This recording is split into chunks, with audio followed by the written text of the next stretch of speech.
오늘 같이 나눌 말씀의 제목은 경건에 이르기를 연습하다라는 제목이고요.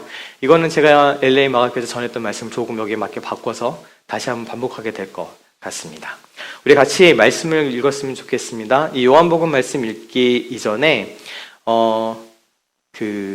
본문을 읽기 이전에요. 이 말씀을 먼저 드리고 가겠습니다. 그게 좀 좋을 것 같네요. 사실은 이제 백투베이직 혹은 기본을 얘기하자라고 하는 부분들이 있으신데, 사실 저도 비슷한 것들 요즘 LA 마가교에서 계속 전하고 있는 중입니다. 그 말씀 보겠습니다. 제가 요즘에 계속 집중하고 있는 이 말씀은 요한복음 15장 4절에서 5절의 말씀인데, 먼저 이 말씀 한번 같이 읽을게요. 읽겠습니다. 내 안에 거하라. 나도 너희 안에 거하리라. 가지가 포도나무에 붙어 있지 아니하면 스스로 열매를 맺을 수 없음 같이 너희도 내 안에 있지 아니하면 그러하리라. 나는 포도나무요 너희는 가지라. 그가 내 안에 내가 그 안에 거하면 사람이 열매를 많이 맺나니 나를 떠나서는 너희가 아무것도 할 수 없음이라. 아멘. 저는 요즘에 이 말씀을 신앙의 근본, 잘 기본으로 생각하고 이 말씀을 좀 계속해서 반복을 하고 있습니다. 이 말씀이 우리에게 주는 하면 다 한 가지죠. 예수님께서 참 포도나무가 되시고 우리 하나님께서, 아버지께서 농부가 되시는데 우리가 열매를 맺을 수 있는 유일한 길은 예수님께 붙어 있는 것이다 라는 그 말씀이 이 말씀의 핵심일 겁니다. 4절에 보면 예수님께서 말씀하시죠. 내 안에 거하라. 그럼 그렇게 다음에 어떻게 하신다고요? 나도 너희 안에 거할 것이다 라고 얘기하고 계십니다.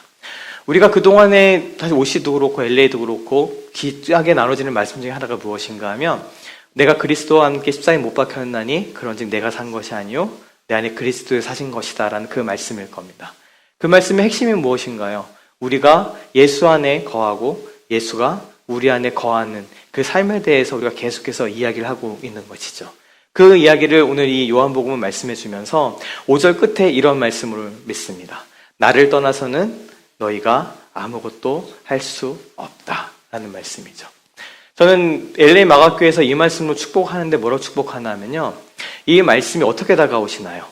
보통 이런 말씀을 얘기할 때 어떤 뉘앙스로 얘기하나요? 우리가 약간 핀잔하고 협박하는 그런 말투 아닌가요? 그렇죠? 네가 나 없이 잘 되나 보자. 이런 얘기할 때 그렇게 하잖아요. 뭐 헤어지거나 혹은 나를 배신한 사람한테 야, 네가 나 떠나서 잘 되나 보자. 그동안은 다 내 덕이었어 라는 그런 이야기처럼 들리는데 예수님께서 하신 이 말씀이 그렇게 들리시지 않고요. 이 말씀이 정말 따뜻하게 들리신다면 그 사람은 복된 사람입니다. 예수님께서 우리한테 오셔서 말씀하시는 거죠. 야, 네가 나를 떠나서 아무것도 할 수 없다가 야, 네가 나 떠나면 잘 되나 보자. 뭐 할 수 있을 것 같아라는 그런 것이 아니고요. 정말 따뜻하게 부르시는 거예요. 이거 저거 다 해봤는데 무너져 버리고 아무것도 안 된 내 삶과 내 지난 날들과 나의 시도들을 보면서 예수님께서 말씀하신 그 끝에 내가 나를 떠나선 아무것도 할 수 없어. 그러니 내 옆에 같이 있자. 나한테 붙어 있자. 내 안에 거하자. 나도 내 안에 거할게 라고 말씀하신 그런 말씀이신 것이죠.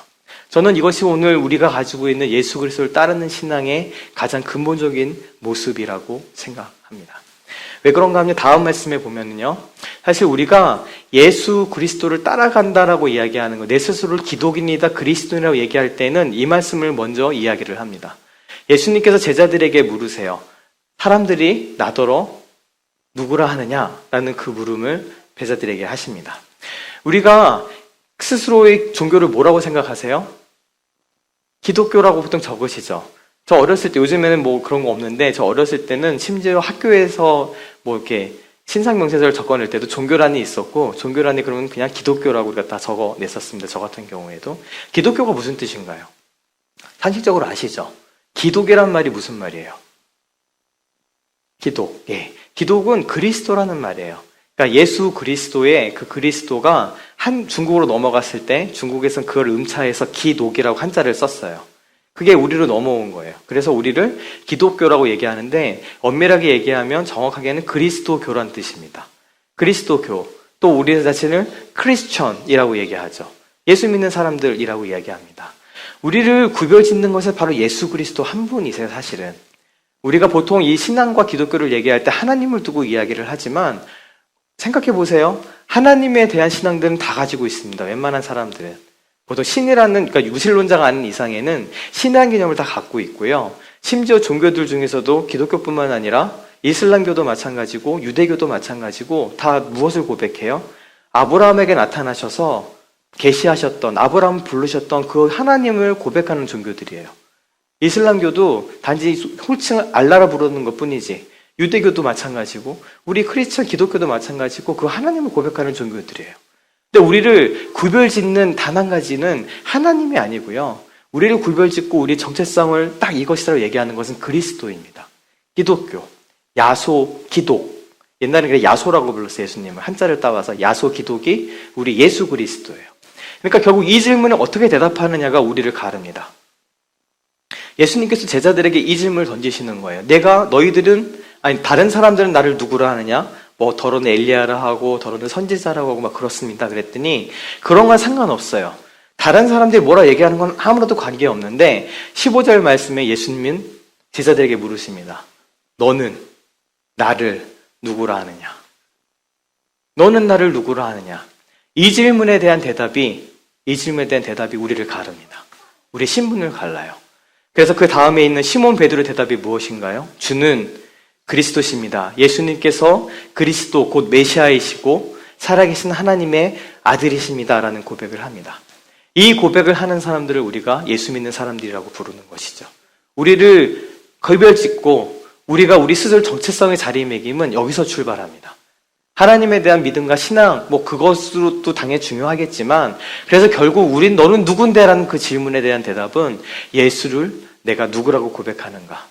예수를 내가 어떠한 이라고 고백하는가? 예수를 내 삶에 있어서 어떤 분으로 모시고 계신가가 우리의 신분과 우리 정체성을 구별짓는 것이죠. 이러한 고백을 했을 때 예수님께서 말씀하십니다. 그것을 알게 하신 이가 내가 아니고 하늘에 계신 내 아버지이시다라고 얘기하시는 거죠. 그래서 우리가 은혜를 얘기할 수밖에 없는 거예요. 내가 고백하는 것 같지만 예수님은 나의 주이십니다. 그리스도이십니다로 고백하는 것이 내 고백인 것 같지만 그렇게 고백하게 하는 것은 하나님이시기 때문에 우리가 가지고 있는 신앙과 우리가 또 누리는 구원을 은혜라고 얘기할 수밖에 없는 것이죠. 예수님을 나의 구세주가 되십니다라고 고백하시면 우리가 그리스도인, 기독교라고 얘기하는 사람이 될 수 있겠는데, 근데 저는 여기서 한 가지를 더 짚고 넘어가고 싶은 겁니다. 지난주 설교가 그거였는데요. 형식적인 의미가 있고 실질적인 의미라는 게 있어요. 저는 이제 법학을 전공해서 이쪽엔 그게 굉장히 중요한 개념 중에 하나예요. 왜냐하면 명목상 혹은 형식상 얘기하는 것이 그것이 아니라는 겁니다. 제가 예를 들었던 것이 뭔가 하면요. 민주주의랑 법치주의예요. 이 세상의 나라 중에 민주주의를 표방하지 않는 나라는 거의 없다고 보셔도 돼요.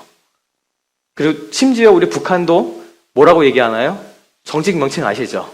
조선민주주의 인민공화국이에요. 못 죽어도 이름에, 사실 우리나라도 민주주의란 말은 우리 이름에 안 들어가 있거든요. 대한민국 안에. 그런데 거기에서 민주주의란 말을 나라 이름에 넣어요. 우리는 민주주의라는 거죠. 그런데 어느 누구도 북한을 민주주의라고 얘기하지 않습니다. 그게 믿지도 않아요. 그래서 우리가 이런 경우를 뭐라고 얘기하나 하면 형식상 민주주의다라고 얘기합니다. 근데 실제적으로 민주주의가 작동하는 나라, 미국이나 한국처럼 이렇게 실질적으로 민주주의가 작동하는 나라를 그것을 실질적인 의미의 민주주의다라고 얘기를 해요. 대표적인 또 뭐가 있냐면 법치주의도 마찬가지예요. 어느 나라도 나는 내 마음대로 네 땅을 다스려 내 뜻대로 할 거야 라고 얘기하지 않아요. 뭐라고 얘기하나요? 엄정하게 법에 따라 나는 집행하는 것이고 법에 따라 다스린다라고 이야기를 합니다. 법치주의예요. 북한도 마찬가지예요. 법치주의가 헌법에 딱 명시되어 있어요. 모든 독재국가도 다 얘기하는 거 보면 법에 의해서 법치주의를 한다라고 얘기를 해요. 우리가 법치주의라고 얘기 안 하죠. 그래서 그것을 우리가 형식상 법치주의라고 부릅니다. 실제적인 법치주의는 정말로 법에 따라서 이것이 억울하게 권력에 따라서 귀에 걸면 귀걸이, 코에 걸면 코걸이가 되는 것이 아니라 그 사람의 높고 낮음, 돈이 많고 적음에 달리지 않고 법이 공정하게 집행이 될 때, 법에 따라 모든 것이 이루어지게 될 때 그것을 우리가 법치주의라고, 실질적인 의미의 법치주의라고 얘기합니다. 그리스도인도 사실 마찬가지인 겁니다. 신앙인도 마찬가지인 거예요. 내가 그냥 입술로 예수님께서 구세주가 되시고 나를 구원하셨고 그리스도가 되십니다라고 얘기를 한다면 그리스도인이겠죠. 근데 그것을 우리는 형식상 그리스도인이라고 부를 수밖에 없을 겁니다.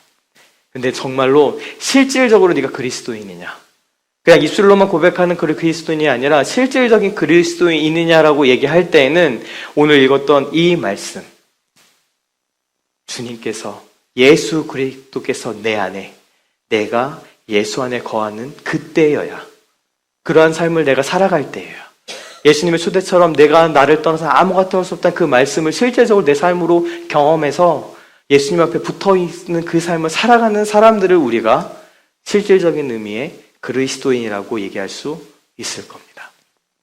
오늘 그렇게 그리스도인을 살아가는 우리들에게 그럼 그런 베이직이 어디서부터 비롯되는가를 조금 다른 측면에서 이야기를 하고 싶어서 오늘 이 본문을 적었습니다. 그래서 우리 같이 디모데전서 4장 7절에서 8절 말씀을 읽도록 하겠습니다. 시작.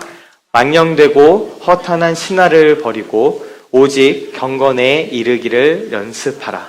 육체의 연습은 약간의 유익이 있으나 아멘. 제가 경험을 하나 나눠드릴게요. 제가 저희 설교 때 한번 나눴던 경험인데, 제가 이제 미국에 와서 얼마 동안 지난 다음에 저희랑 저희 가족이 살고 동생이랑 어머니랑 사는데, 이제 그 일하는 데서 가까이 살다 보니까 좀 비싼 데 살았어요. 리틀 도쿄에서 살게 되니까 두 아파트 비용이 너무 비싼 거예요. 아파트 렌트비를 두 내니까 너무 힘들고 너무 크니까, 그냥 우리 차라리 이 돈이면 어떻게 그냥 집을 조그만 데라도 사서 모기지를 내는 게 훨씬 낫겠다라고 마음이 모아져갖고, 그땐 저희가 이제 아파트에서 나와서 작은 집으로 이사를 했습니다. 이사를 하면서, 근데 아시잖아요. 이게 렌트 기간이랑 이 기간이랑 정합하지 않죠. 늘 차이가 생기죠. 저희는 모자랐어요. 그러니까 저희는 이거를 맞추려고 하니까 한 보름 정도 일찍 나와야 되는 상황이었고, 그 동생네 아파트는 거꾸로 한 2달 정도가 이제 렌트가 남은 이런 상황이 돼버렸습니다. 이게 맞춰서. 저희가 이제 15일 정도는 이제 동생네 가서 이렇게 얹혀 살고, 그러다가 이제 집으로 이사를 들어갔는데, 동생네도 이사를 한꺼번에 하는 게 편하니까 이사를 같이 했어요. 그러니까는 아파트 하나가 남죠. 아파트 2달을 나가려고 그랬더니 오히려 페널티가 더 비싸서 그냥 2달을 있다가 나가는 게 편한 상황이 됐습니다. 그래서 뭐를 했나 하면 에어비앤비를 했습니다. 처음으로 한번 그걸 해봤어요. 에어비앤비를 하면서 이 아파트를 2베드 아파트였는데 렌트를 준 거죠. 그러니까 렌트가 아니고 이제 단기로 오는 사람들 맞았습니다. 한 달 반 정도 했는데 많이 오진 않았고요. 한 4-5팀 정도를 받았던 것 같아요. 근데 그 중에 한 팀이 되게 특이한 팀이 하나 있었습니다. 아주 되게 귀찮게 하는 사람이었어요. 예약이 들어왔는데 뭐 코치코치 물어보는 게 너무 많아요. 뭐 니네 가스는 어떠냐, 엘리베이터는 어떠냐, 키로 여냐, 뭐 시시콜콜하고 이거 물어볼 만한 거 아닌데 막 물어보는 사람들이 있었는데, 나중에 알게 됐습니다. 이 사람들에 대해서. 누구였냐? 유대인들이었어요. 유대인들이었는데 그 유대인들의 명절이 있습니다. 세회와 같은 그 명절을 지내러 온 사람들이었어요. 제 기억으로는 6명, 7명 정도 되는 사람이 이제 그 아파트에 같이 묶은 거였는데, 이 사람들이 와서 저한테 했던 첫 질문이 뭐였냐면, 딱 오자마자 갑자기 저를 보자, Are you religious? 하고 물어봤어요.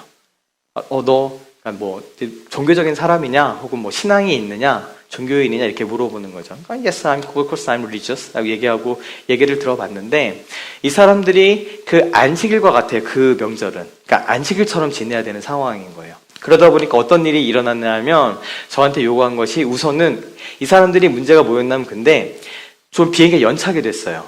연착이 되면서 원래 도착하기로 한 시간보다 조금 늦어졌는데, 그러면서 이 기간이 시작이 돼버렸어요.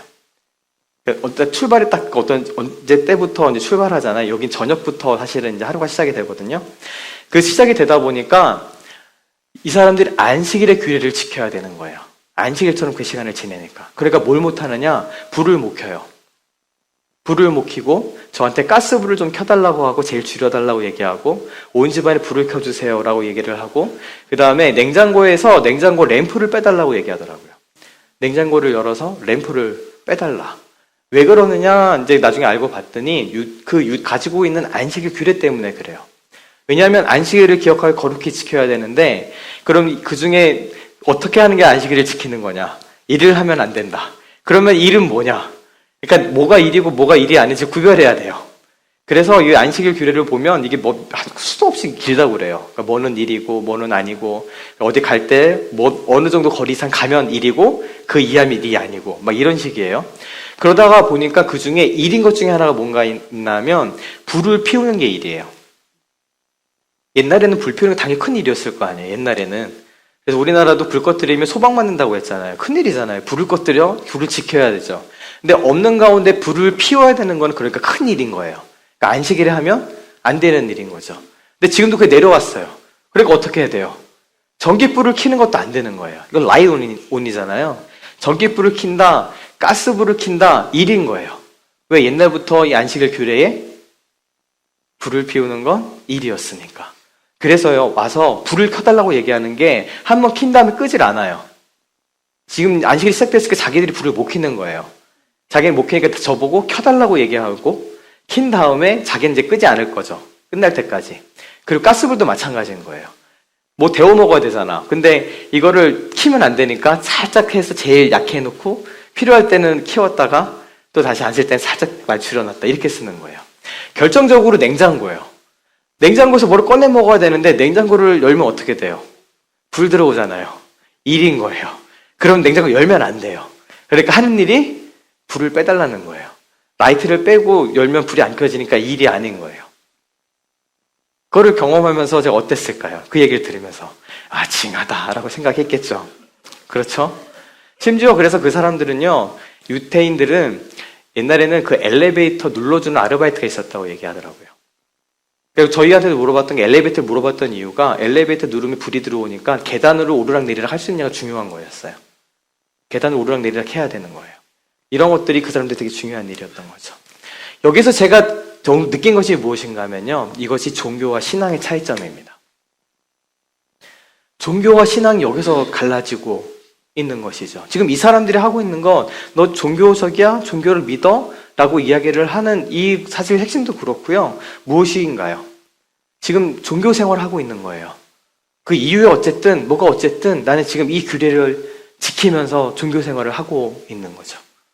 그런데 우리가 추구하는 것이 종교 생활인가요? 아니라고 믿습니다.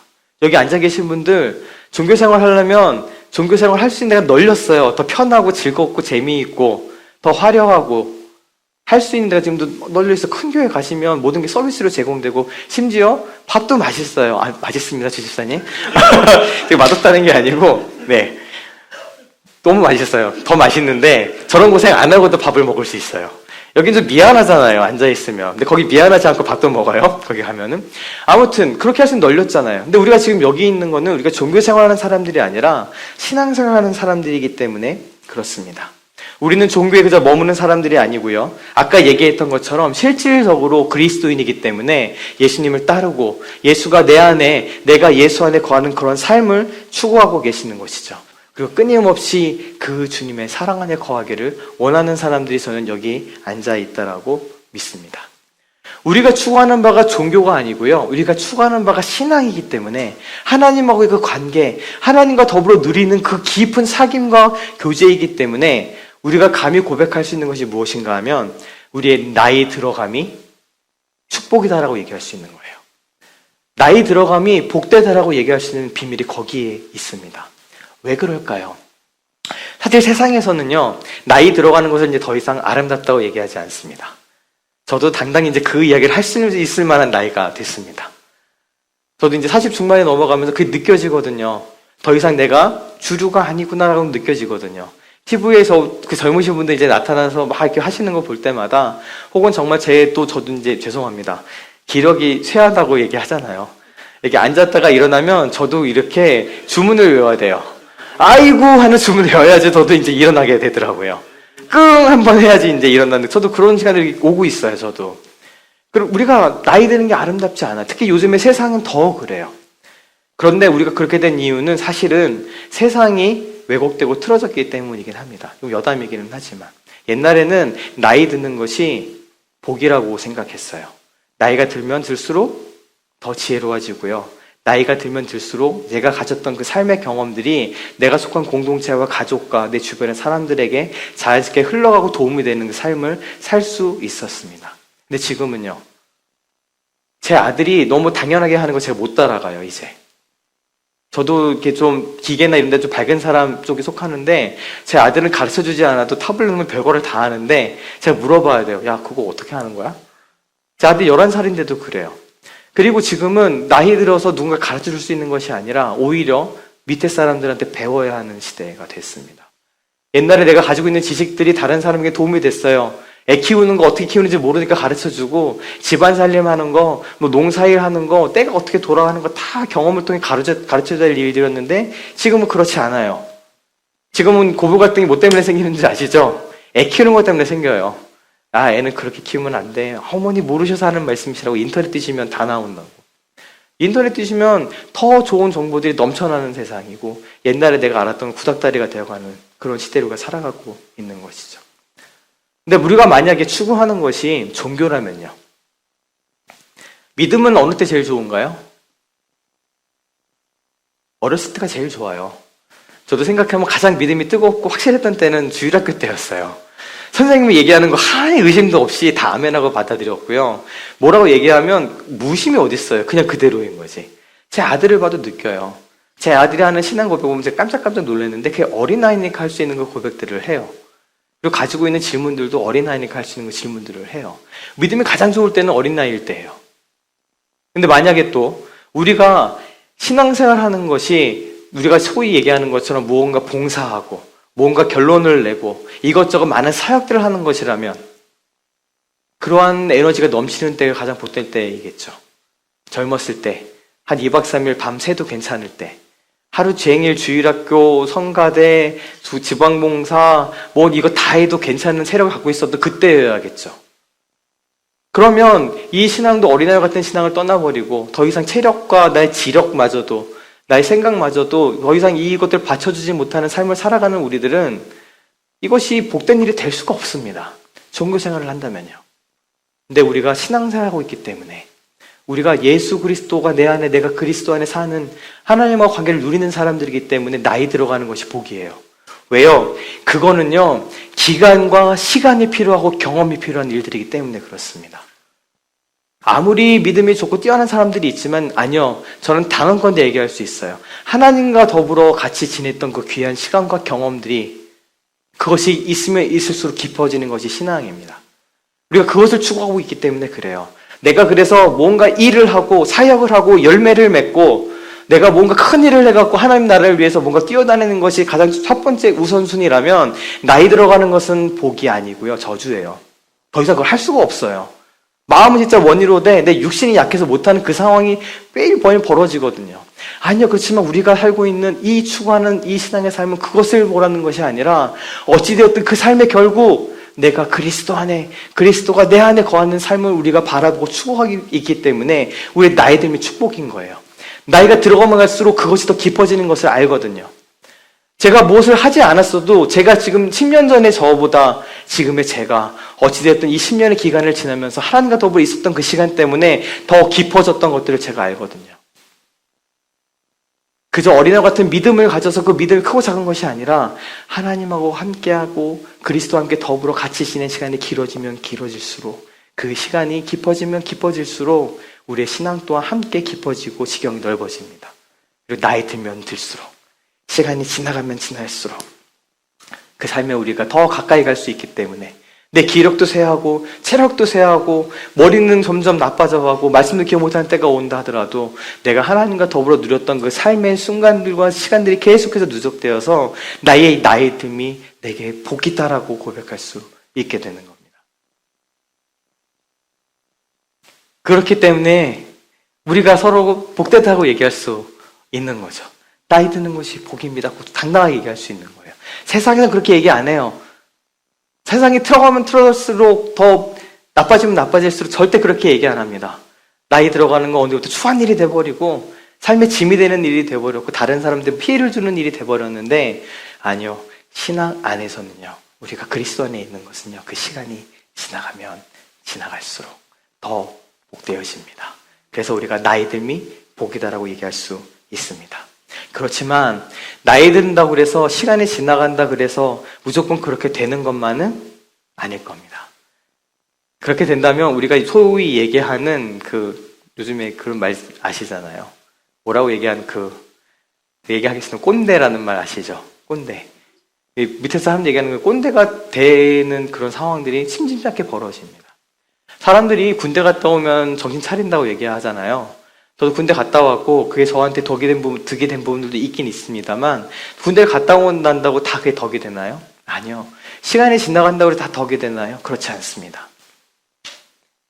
그 시간이 지나가는 것이 어떤 이들에게는 또 어떤 이들에게는 전혀 다른 의미로 다가오게 될 겁니다. 저는 그것을 가르는 지점이 오늘 나누게 된 경건의 연습이라고 생각합니다. 우리가 그저 가만히 이렇게 흘러가게 두면 가만히 그렇게 되는 것이 아니란 사실을 우리가 받아들일 필요성이 있는 것이죠. 하나님을 만나고 경험하고 체험하게 되는 그 깊은 시간들이 있습니다. 나이 들어가면서 시간이 지나가면서 계속 쭉 들어갑니다.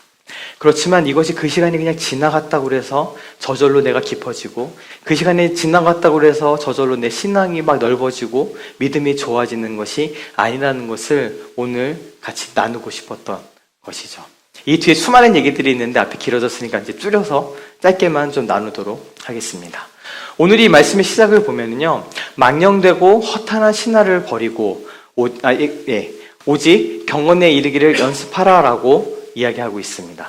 이게 이제 예전의 번역이기는 해요. 개역 한글판의 버전인데 그 요즘의 성경에 보면은요, 경건에 이르기를 연단하라고 번역을 해놨습니다. 근데 저는 사실 연단이라는 번역이 더 맞다고 생각하고 의미는 맞다고 생각하는데 오늘 제가 그래도 옛날 번역을 좀 가지고 와서 이야기를 하려고 합니다.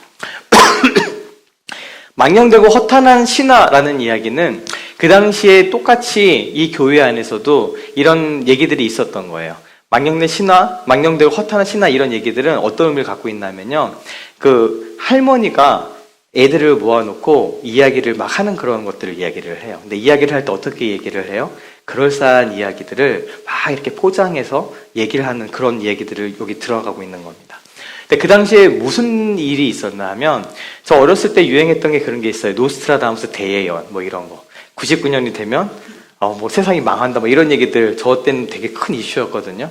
그것처럼요. 성경에 나오는 수많은 족보들이나 신화적인 이야기들을 가지고 끼워 맞추는 거예요, 이제.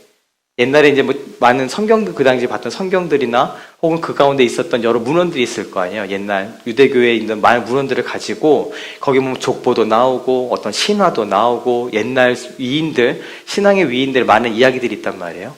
이런 것들을 막 모아서 이거는 이거고 저건 저거고. 옛날에 노스트라다무스 예언서를 보고 이걸 해석해 봤더니 99년도에 되면은 이제 세상이 망한다고. 옛날에 우리나라도 뭐 92년 다미선교회인가 막 휴거 온다고 이것저것 맞춰봤더니 이런 식으로 거기도 어떤 예수님이 오시는 그 때라던가 이런 뭐 예루살렘의 회복이라던가 이런 거를 놓고 막 끼워 맞추는 거예요.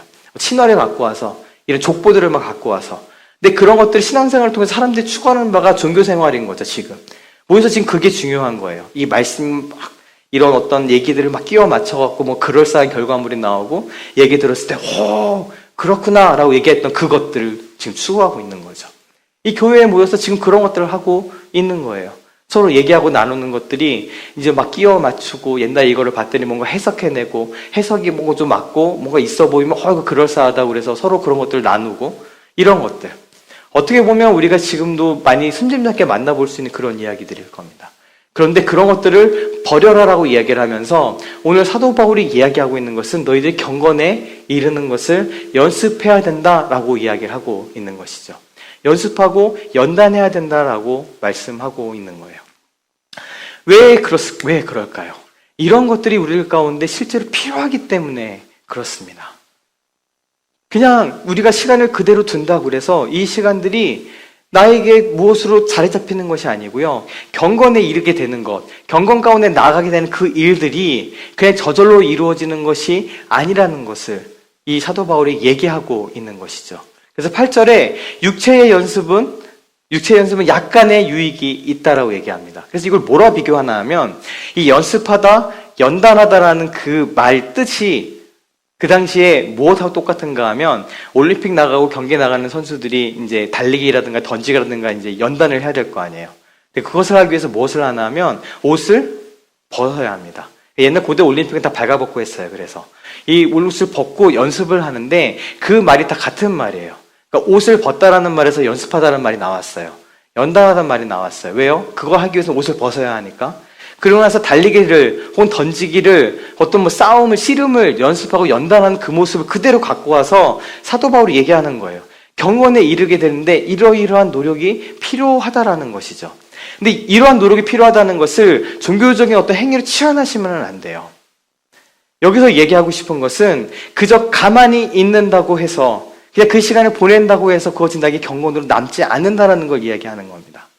그 뒤에 야고보서 말씀이 하나 있을 텐데 그거 하나 좀 외워주시겠어요?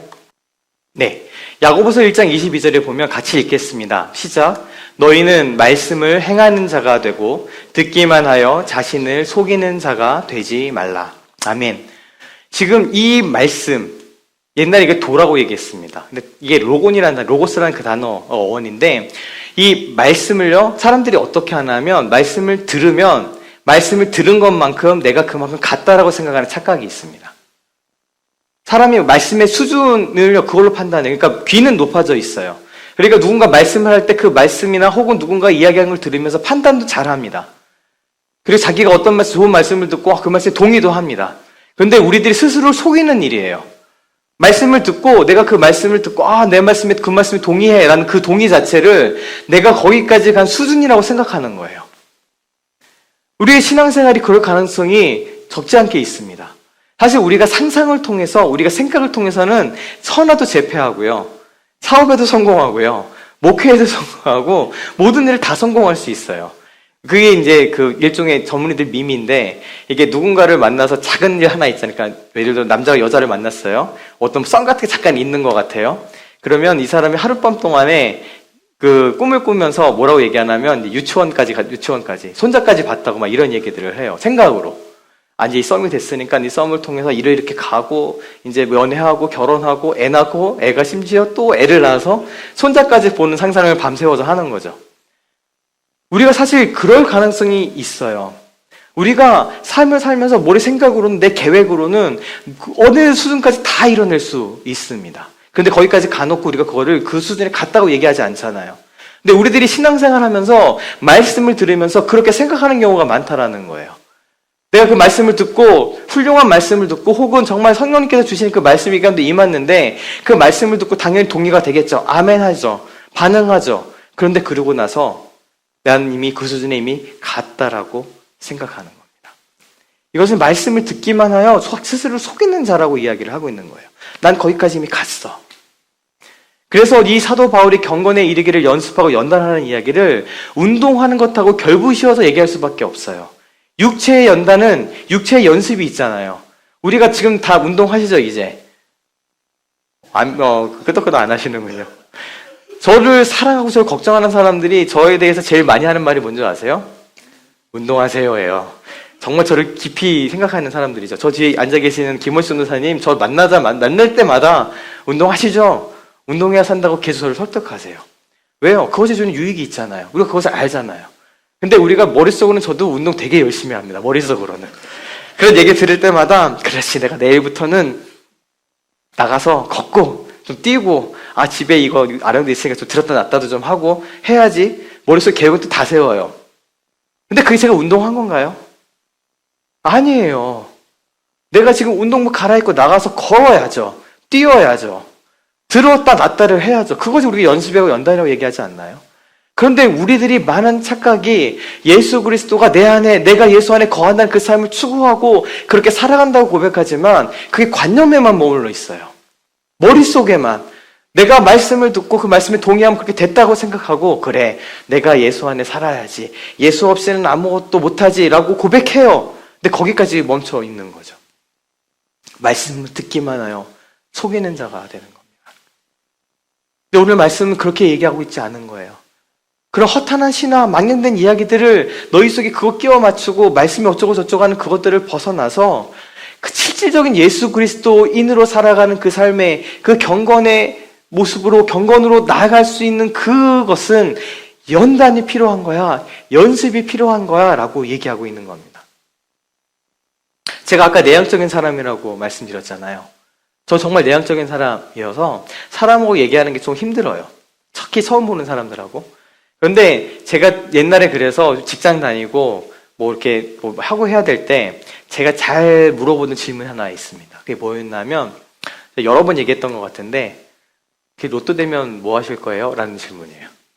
주로 술자리에서 많이 했습니다. 술은 안 마셔도 술자리 가서 이렇게 얘기하면서 할 얘기가 별로 없잖아요. 그러면 옆에 있다가 심심한 옆에서 로또 되면 뭐 하실 거예요? 이렇게 물어봐요. 그러면 재미있는 게요. 이 질문을 전 생각 안 해봤는데요. 라고 얘기하는 사람 한 명도 못 만났어요. 저는 뭐 그런 거 생각 안 해봤는데요. 이게 그 사람이 로또를 사건 안 사건요. 사람들이 한 번씩 다 생각해 봤어요.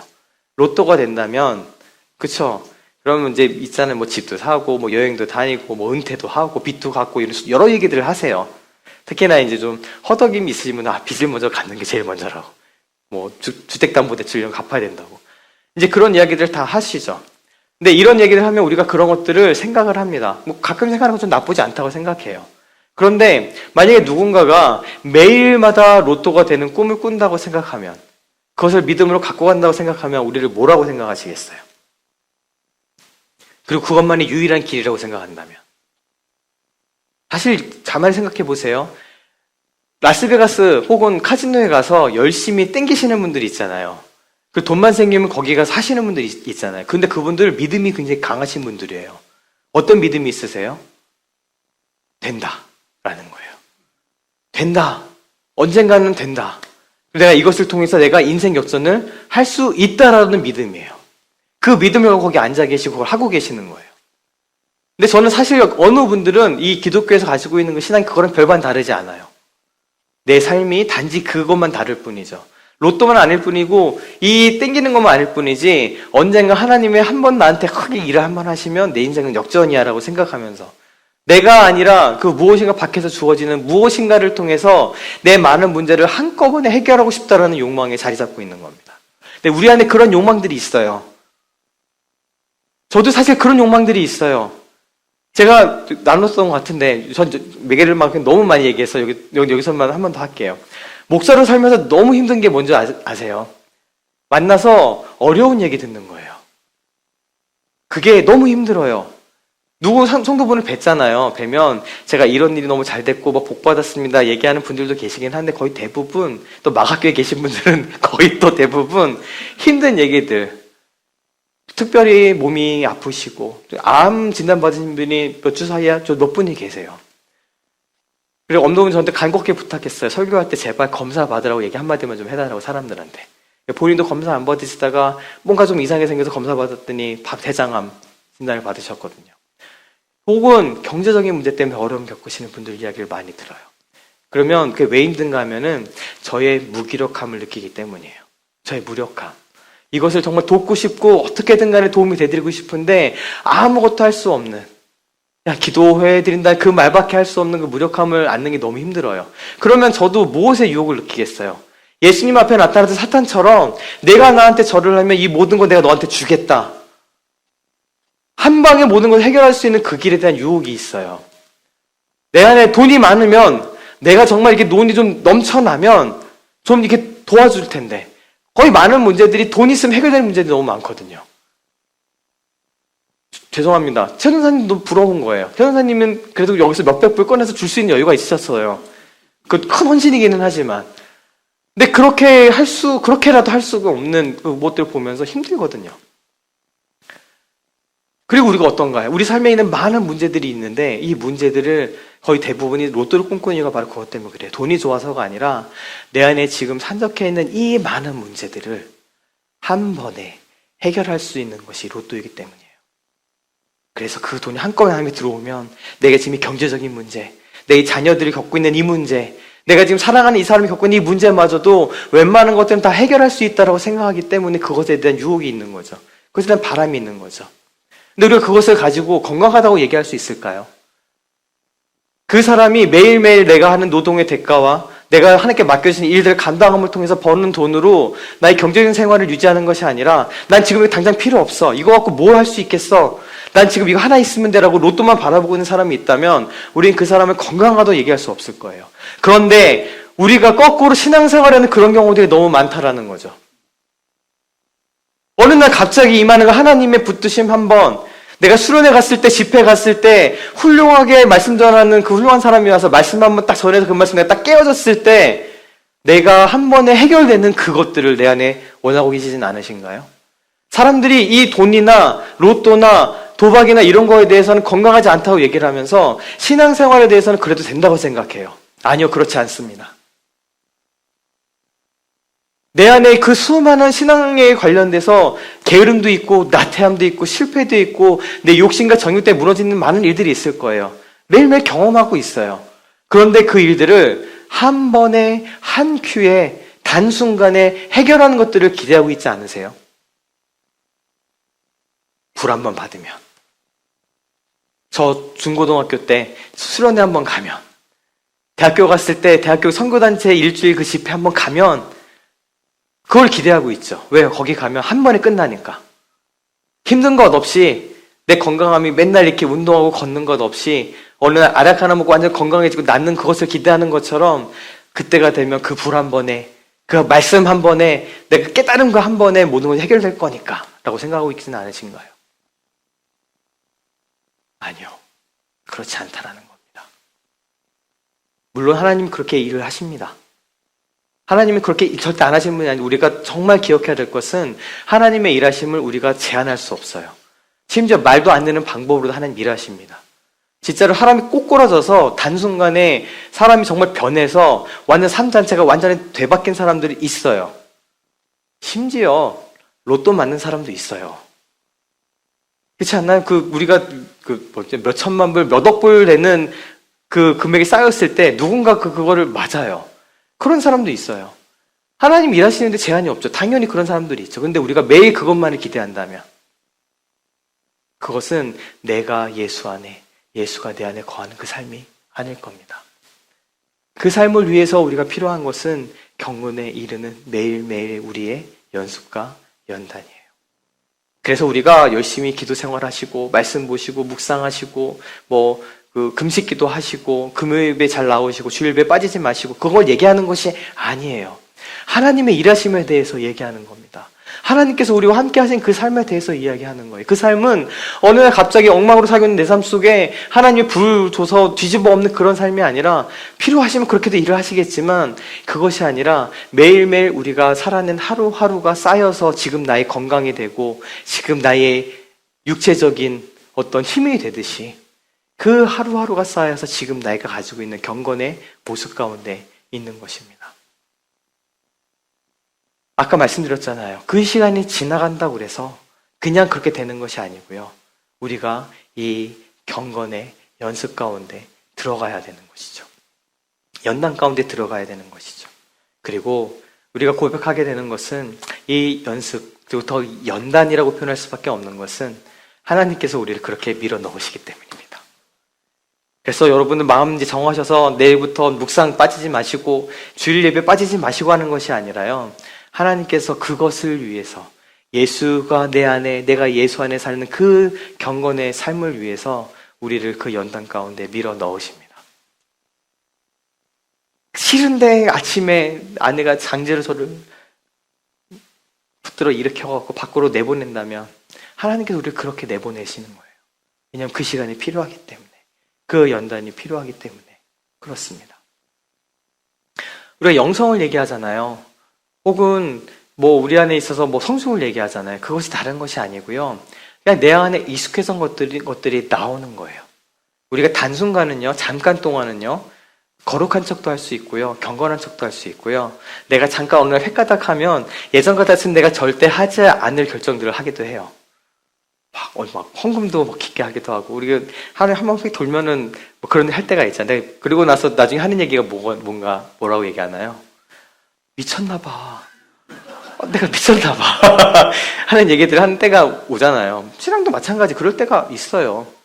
그런데 대부분의 경우에 있어서 우리의 신앙생활 또한 우리가 연습하고 이식했던 것들이 그대로 나옵니다. 훈련하고 연습하는 이유가 뭐예요? 나도 모르게 그 때와 그 순간이 되면 그것이 나오게 되는 거예요. 여기 수많은 일들에 다 정통하셨잖아요. 바디샵에도 정통하셨고, 요리에도 정통하셨고, 비즈니스 세일에도 정통하셨고, 선교에도 정통하시고, 다 그렇게 정통하신 부분들이 있잖아요. 그 일들을 돌아보면요, 그 필요한 때가 되었을 때, 또 필요한 그때에 그것이 그냥 나오는 걸 의미해요. 그 습관과 그 스킬과 그 모습이 그대로 나오는 걸 얘기를 합니다. 그래서 제가 말씀을 되게 많이 준비했는데 보지는 않겠지만, 아브라함이든, 다윗이든, 사람들이 그 결정적인 순간에 나오는 것들이 그때 연습했던 것들이 자연스럽게 나오는 거예요. 아브라함이 롯이 잡혀갔을 때 집에서 길리운 자, 집에서 훈련하고 있던 사람들 310여 명을 데리고 쫓아가서 승리합니다. 연습하고 있었죠. 연단하고 있었던 거예요. 다윗도요. 다윗이 하나님께서 부르실 때 다윗에게 그 마음의 완전함을 주시고 손에 능숙함, 옛날 성경에는 공교함이라는 표현이에요. 손에 능숙함을 통해서 일하게 하셨다고 얘기합니다. 그 능숙함을 통해서 일을 하고 계시는 거죠. 또 다른 성경의 사무엘하에 보면은 주께서 내 노타를 당기게 하세요. 예, 내 손을 가리켜 싸우게 하시니 내 팔이 노타를 당기도다라고 이야기를 하는데, 이것이 다른 번역에 보면 뭐라고 되어 있나 하면 하나님께서 나에게 전투훈련을 시키시니 나의 팔이 노타를 당길 수 있다라고 얘기하는 거예요. 하나님께서 그 노타를 당기는 게 훈련이 필요한 일이기 때문에 그 훈련을 시키시고 단련을 시키시는 것이죠. 우리가 가지고 있는 영성이란 이야기는 내가 가지고 있는 그것이 어느 날 갑자기 나타나는 것을 의미하는 거예요. 어느 날 그때 그냥 거룩한 척 하는 것이 아니라, 경건한 척 하는 것이 아니라, 내가도 모르게 내가 연습했던 그것, 내가 한참 동안 볼을 차는 연습을 했을 때, 드리블하는 연습을 했을 때 나도 모르게 몸이 기억해서 그 순간에 그 드리블이 나오는 것처럼, 악기를 연주했을 때 나도 모르고 내가 의도하지 않았지만 내가 하고 싶었던 그 소리가 딱 생각이 났을 때 나도 모르게 손이 그 연주를 하는 것처럼, 이 하나님의 우리가 다뤄가신 이 단련과 훈련은 하나님의 때가 되었을 때, 하나님께서 우리에게 허락하신 그 때가 오게 되었을 때 그 일들을 하게 하시는 힘이 되는 겁니다. 그때 나와요. 결정적인 순간에 나와요. 결정적인 순간에 내가 하나님 앞에 순종하는 것, 결정적인 순간에 내가 말씀 가운데 엎어지고 깨어지고 그 말씀을 순복하는 것, 그것들은 하나님의 말씀에 강한 능력의 임함도 있을 수 있겠지만, 많은 경우, 거의 대부분의 경우는 내가 그동안에 쌓아놨던 삶이 그 순간에 나타나게 되는 것입니다. 말씀을 마무리하겠습니다. 우리는 깊이 깨달았고 고백할 수밖에 없는 한 가지는요, 그렇지만 이 모든 것들이 하나님의 일이고 하나님의 인도하심과 하나님의 다스림 가운데 있다라는 고백입니다. 우리가 할 고백은요, 이것들이 우리들의 노력과 힘과 우리들의 의지로는 되지 않는다라는 고백에서 출발을 해야 해요. 심지어 운동도 제 의지대로 못하는 사람인데요. 저 요즘에 식단 관리하느라고 되게 힘들거든요. 식단 관리를 받아서 그거대로 밥을 먹고 있는데 너무 힘들어요. 제가 그런 얘기 가끔씩 하는데, 그렇게 식단을 쫓아가면서 삶에 낙이 없어졌어요. 전 옛날에는 예수만 있으면 되는 줄 알았더니 아니더라고요. 근데 그것마저도 되지 않는 사실 우리들이에요. 사실, 그리고 제가 얘기한 것이 만약에 여러분들 묵상하고 뭐 경건생활 하는 것을 하셔야 됩니다라고 얘기한다면, 그냥 의지가 센 사람들이, 그렇잖아요. 운동하고 안 하는 것도 의지 차이가 있잖아요. 저 아내가 식단 지키는 거 보면 저도 훨씬 더 강하게 잘 지켜요. 덜 힘들어하면서. 이 개인차를 통해서 결정나게 될 거예요. 경건생활도. 그렇지 않아요. 제가 그것을 말씀드리는 것이 아니에요. 그렇지만 제가 말씀드리고 싶은 것은, 우리가 그저 말씀을 듣고 그렇구나 하고 동의하는 것만으로 우리의 예수가 내 안에, 내가 예수 안에 거하는, 우리가 정말 추구하고자 하는 실생 그리스도의 삶에 가까이 갈 수 없다라는 걸 말씀드리는 겁니다. 그것을 위해서는 연단과 연습이 우리 가운데 필요합니다. 그리고 그 일들을 위해 하나님께서 우리를 계속 밀어 넣으시는 거예요, 사실. 이것을 우리 가운데 연습하고 연단하는 것이 나의 의지도 있긴 하겠지만, 돌이켜보세요. 우리 삶에 있어서 대부분의 일들은 결국 하나님께서 우리를 그 연단과 그 연습 가운데 밀어 넣으신 겁니다. 수영하기 싫어하는 나를 수영을 배워야 되기 때문에 물에 집어넣으시는 거고요. 일어나기 싫은 나를 아침에 깨워서 강제로 옷 입혀서 밖으로 찬 공기 가운데 내어보내시는 거고요. PT 해보셨나요? 혹시? 저는 동생 때문에 한번 해봤습니다. 하기 싫어 죽겠는데 옆에서 PT가 계속 옆에서 10번만 더! 5번만 더! 막 이래가면서 나 자빠질 때까지 계속 옆에서 밀어붙입니다. 우리 성령님께서 그 일들을 지금 하고 계세요, 사실은. 하나님께서 그 일들을 하고 계세요. 하나님께서 우리를 그렇게 이끌어가고 계십니다. 나는 싫어도 하나님 끊임없이 우리 마음밭을 파헤치시면서 그 삶으로 우리를 이끌고 가고 계십니다. 저는 우리 오시마가교회가 이 연단과 이 연습을 같이 해나가는 공동체가 되기를 원합니다. 그리고 이 일들은 너무 힘들어요, 사실. 쉽지 않아요. 쉽지 않기 때문에 서로가 서로 간의 격려가 필요하고요. 서로가 서로 간에 그런 일이 있을 때마다 서로 위로해주고 격려해주고 그게 맞다라고, 그게 맞다라고, 그 어려움이 있을 때 그래도 그 일들을 같이 버텨낼 수 있도록 기도해 주면서, 그래도 우리 하나님 선하시다고, 그래도 우리 하나님 그 놀라운 은혜와 능력 가운데 우리 붙들고 계신다고 서로 간에 말을 해주는 것이 공동체입니다. 그래서 그러한 연단과 그러한 연습 가운데 같이 들어가서, 그래서 우리가 고백하는 그 삶, 날이 가면 갈수록, 매일이 지나면 지나갈수록 우리가 하나님 앞에 서는 그날까지 내가 주 안에, 주가 내 안에 거하시는 그 삶으로 같이 걸어가는 우리가 되기를 간절히 축복합니다. 아멘. 같이 찬양 하나 했으면 좋겠는데요. 네, 주의 은혜의 강가로. 저도 말씀 준비하면서 저 찬양을 준비했었는데 아까 찬양 시간에 같이 또 이전에 부르더라고요. 같이 이 찬양을 좀 고백하겠습니다. 결국 그 이런저런 이야기를 많이 했지만, 그래서 우리 간에 하나 선택해야 되는 것이 있다면 이겁니다. 그냥 하나님 앞에 나아가는 것이죠. 하나님 앞에 그냥 머물러 있는 것, 은혜의 강가로 같이 가서 그곳 가운데 있는 것인 줄 저는 믿습니다. 다른 거 어떤 것이 아니라 뭔가를 열심히 하자라고 얘기하는 것이 아니고요, 우리가 이러이러한 것들을 해야지 그리스도인이다라고 얘기하는 것이 아니고요, 이거 한 가지 붙들자는 겁니다. 그러니까 우리를 연단과 연습 가운데 밀어넣으시는 하나님의 은혜 손길 가운데 그저 우리 은혜의 강가에 가서 그 가운데 주님의 채우심을 같이 경험하자라는 이야기인 것이죠. 같이 이 고백을 저에 먼저 드리고 기도함으로 예배를 마치겠습니다. 내 주의 은혜 강가로, 저 십자가의 강가로, 내 주의 사랑 있는 곳, 내 주의 강가로, 내 주의 은혜 강가로, 내 주의 은혜 강가로, 저 십자가의 강가로, 주의 사랑 있는 곳,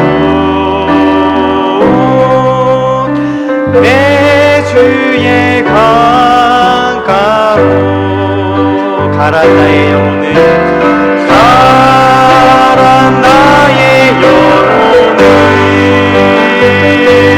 생수로 가득 채우소서.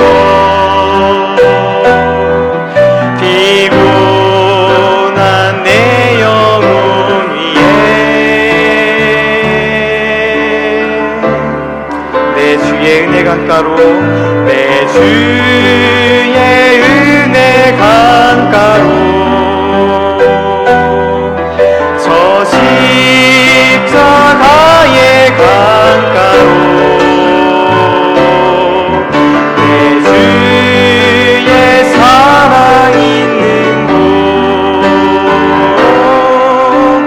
내 주의 강가로. 우리 이 시간에 한번 같이 기도하겠습니다. 하나님, 제가 그저 말씀을 듣고 내 스스로를 속이는 자가 되지 않도록 인도하여 주시옵소서. 결국 내 삶을 통해서 내가 주 안에, 주가 내 안에 거하는 그 삶을 내가 원하고 그 삶을 살아가기를 원하시는데, 주님, 내가 그 삶을 영위하기 위한, 또 그 삶을 살아내기 위한 이 연단과 연습이 필요하다면 주님, 기꺼이 내가 그 가운데 들어가겠습니다. 주님, 저를 다뤄주시고 그 연단 가운데 저를 이끌어주시고 주님께서 주신 힘으로, 주님께서 주신 그 능력으로 이 연단과 연습을 해내나갈 수 있도록, 그래서 정말 주님께서 허락하신, 또 주님께 예비하신 그 때가 오게 되었을 때에 내가 기꺼이 그것을 통해서 하나님 내 안에 주셨던 그것들이 드러나게 되고 그 열매가 드러날 수 있도록 주님 내 삶에 힘을 더하시고 동행하여 주시옵소서. 우리 주님 앞에 잠시 도우심을 구하며 제가 기도하는 시간 갖겠습니다. 기도하겠습니다. 하나님, 이 시간에 간절히 또 주 앞에 간구하는 것은 주님, 이 모든 일들을 통하여 하나님의 뜻이 이루어지기를, 서로가 서로를 축복하는 아름다운 공동체로 계속 서나갈 수 있도록 주님 오시마가 교회 가운데 주님 포도나무로 든든히 서주시옵소서. 감사와 찬양을 드리며 우리 구주 되신 예수님의 이름으로 기도합니다. 아멘.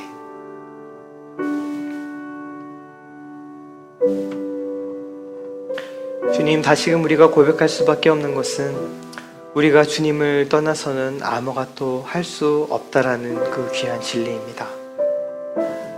주님, 우리 오시마가 교회가 또 우리 한 사람 한 사람이 참 포도나무이신 예수께 붙어 있기를 원합니다.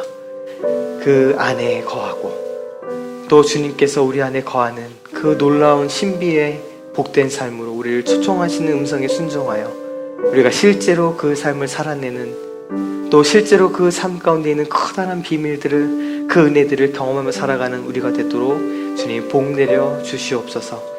주님, 그 일을 위해서 때로는 우리에게 연단과 연습이 필요하다면 주님, 우리 가운데 기꺼이 그 길을 걸어가고 그 연단을 받을 수 있는 마음을 허락하여 주시고, 우리가 주님과 함께 있기 때문에, 성령님께서 도우시기 때문에, 보혜사이신 성령께서 우리 가운데 함께 하시기 때문에 그 연단과 연습의 시간을 지나갈 수 있음을 믿사오니, 주님, 그 시간 때로는 어렵고 힘들고 때로는 고통스럽겠지만 그 가운데 우리를 붙들어 주시는 오직 하나님의 사랑만을 의지하며 그 시간을 지나갈 수 있도록 주님 함께하여 주시옵소서. 하나님, 이 시간 특별히 오실마가교회를 축복하며 기도합니다. 무엇보다도 이 공동체가, 이 교회가 함께 예수 안에 거하는 그 신비로운 삶을 살아내는 귀한 공동체가 되게 하여 주시고, 그 연단과 연습 가운데 서로가 서로를 격려하고 때로는 위로하고 때로는 함께 기도하고 기도를 통해 서로를 세워주는 아름다운 공동체로 서나갈 수 있도록, 그래서 이 공동체를 통하여 예수 그리스도의 그 귀한 열매들이 맺혀지는 것을 보며 기뻐하며 감사하는 공동체로 서도록 주님 함께하여 주시옵소서. 지금은 우리 구주 예수 그리스도의 크신 은혜와 아버지 하나님의 변함없으시고 끊임없으신 사랑하심과 성령님의 내주하시고 인도하시고 하나님의 귀한 뜻을 깨닫게 하시는 놀라운 능력의 역사가 하나님께서 허락하시기 때문에, 하나님께서 그 시간들을 우리에게 주시기 때문에 그 연단과 연습의 시간을 걸어가고 있는, 또 기꺼이 그 삶을 통하여 예수 안에 거하고 예수가 내 안에 거하는 삶을 살아가기를 소원하는 우리 오시마가 교회와 이 예배 가운데 참석한 모든 사람들 머리 위에 지금부터 영원까지 함께 하시기를 간절히 축원하옵나이다. 아멘.